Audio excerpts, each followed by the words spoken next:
प्रिय संस्कृत मित्राणि, नमः संस्कृताय। एसडीजी क्लासेस पर निषट्कम की व्याख्या चल रही है। निषट्कम में मानसौर पद्धति चल रहा है। 29 श्लोकों तक का अध्ययन कर लिए हैं। आज 30 और 31 अर्थात आज मानसौर पद्धति आज समाप्त हो जाएगी। 2 श्लोक बचे थे, उन्हीं 2 श्लोकों को लेकर आए हैं और आर्या छंद है। आइए इसको जानते हैं। किसी श्लोकों के माध्यम से हमारा जो स्वाभिमान है, मान है, कैसा होना चाहिए। बोलिए, यद चेतनो अपि पादे स्पृष्टः फलित सवितुर इनकान्तः।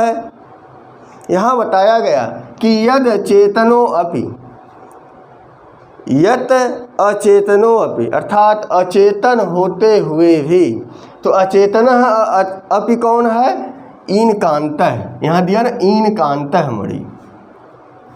यह जो इनकान्तः मणि है, जो सूर्य मणि है, इसकी एक विशेषता होती है कि थोड़ा सा भी इस पर अगर प्रकाश पड़ जाए तो वह जल उठती है, वह गर्म हो जाती है। वही चीज़ बताई कि यद चेतनो अपि पादई, पादई माने किरण के द्वारा या पैर के द्वारा अस्पृष्ट छू जाने पर, अर्थात सवितुः के द्वारा, सवितुः पादई अर्थात सूर्य के द्वारा, इनकान्तः सूर्यमणियों पर, पादई प्रकाश के द्वारा अस्पृष्ट अर्थात सूर्य की किरणें यदि उसे थोड़ा सा भी स्पर्श कर जाएं, छू जाएं, तो वह इनकांत मणि, वह सूर्यमणि जो है प्रज्वलित जल उठती है। भले वह सूर्य को न जला पाए लेकिन स्वयं में वह जल जाती है। इतनी गर्मी उससे निकलने लगती है। जल उठने का मतलब क्या हुआ? उसकी जो टेम्परेचर है, उसका जो तापमान है, वह बढ़ जाता है।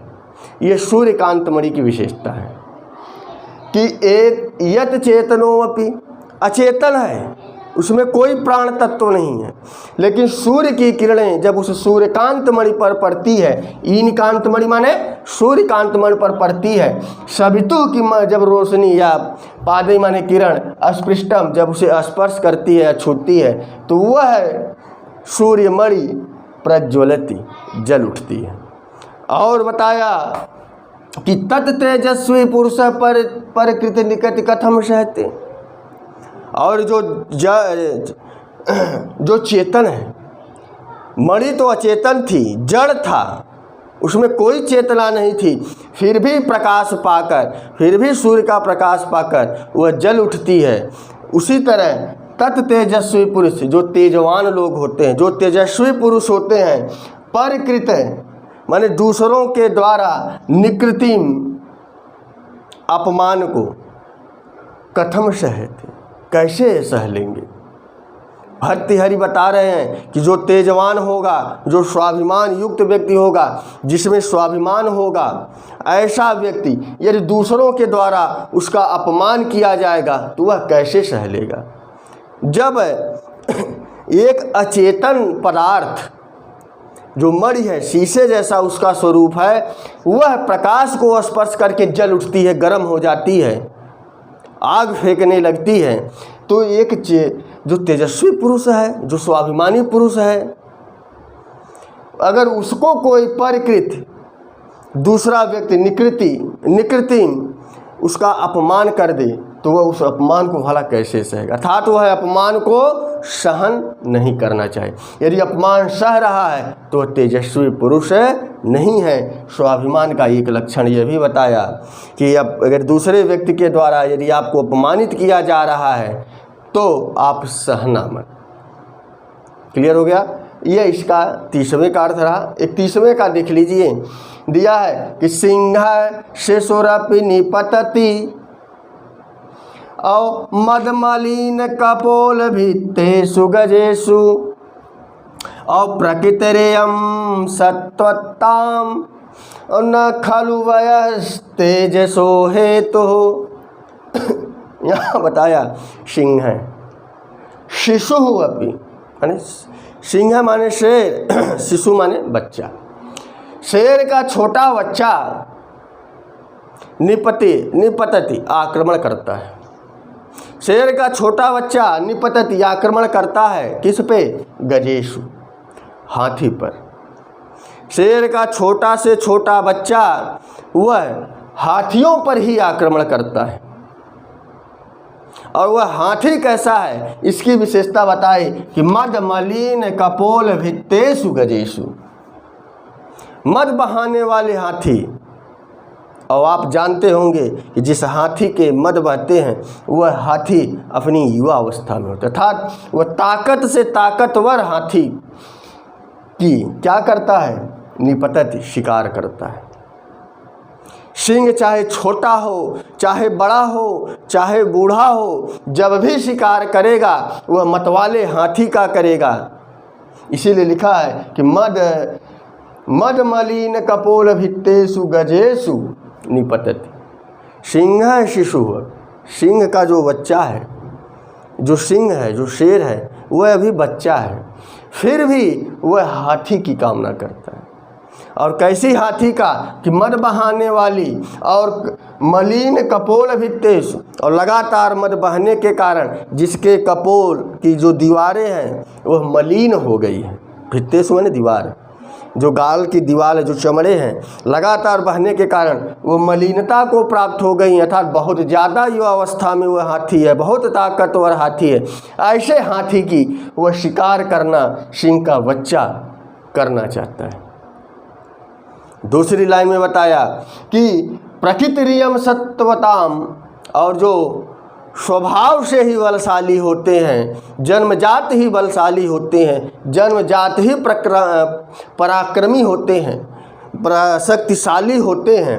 न खलु वयस तेजसो हेतु, उनके लिए आयु, वह माने अवस्था, तेजसो हेतु, उनके तेज का कारण नहीं बनना चाहिए।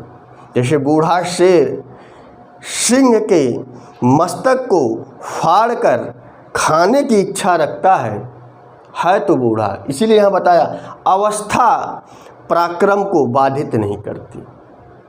जैसे छोटा बच्चा सिंह का, वह हमेशा मतवाले हाथी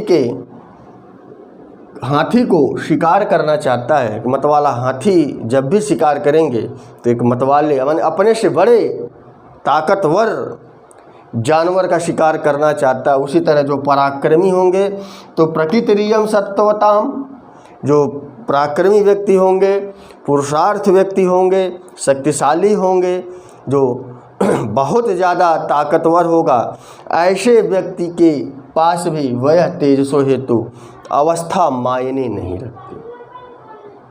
पराक्रमी है तो कोई भी अवस्था होगी वह हमेशा लड़ने के लिए तैयार रहेगा। जैसे सिंह का छोटा बच्चा हमेशा मतवाले हाथी का शिकार करना चाहता है, उसी तरह पराक्रमी भी व्यक्ति, चाहे वह बूढ़ा हो जाए, चाहे वह युवा अवस्था में हो, चाहे अभी वह बाल्यावस्था में हो, यदि पराक्रमी है तो वह सिंह की तरह शिकार करना चाहेगा। तो यह इस दोनों की व्याख्या रही कि जो पराक्रमी होते हैं उनके अंदर अवस्था कोई मायने नहीं रखता, कि अवस्था के कारण वह न लड़ें, बूढ़े हो गए न लड़ें। इसीलिए हम लोग जब भी आप पुराने ज़माने में जाओ, इस समय में भी जाओ, जो हमारे शासन तंत्र हैं वो बड़े लोगों के हाथ में दिया जाता है,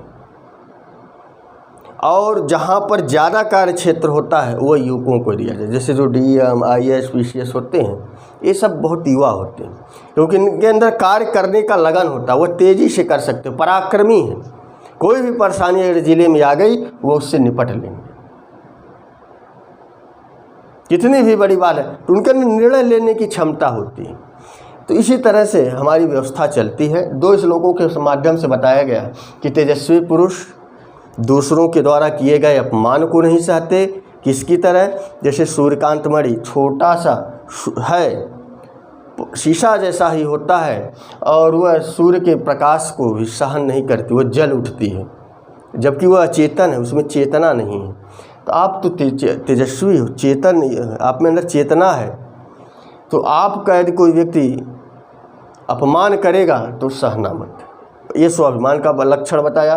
दूसरा बताया कि जैसे सिंह का छोटा बच्चा हाथी का शिकार करने की कामना करता है, उसी तरह जो ताकतवर पुरुष होते हैं, बलशाली होते हैं, पराक्रमी होते हैं, वही हमेशा अवस्था उनके आड़े नहीं आएगी। किसी भी अवस्था में वह पराक्रम करने के लिए तैयार रहते हैं।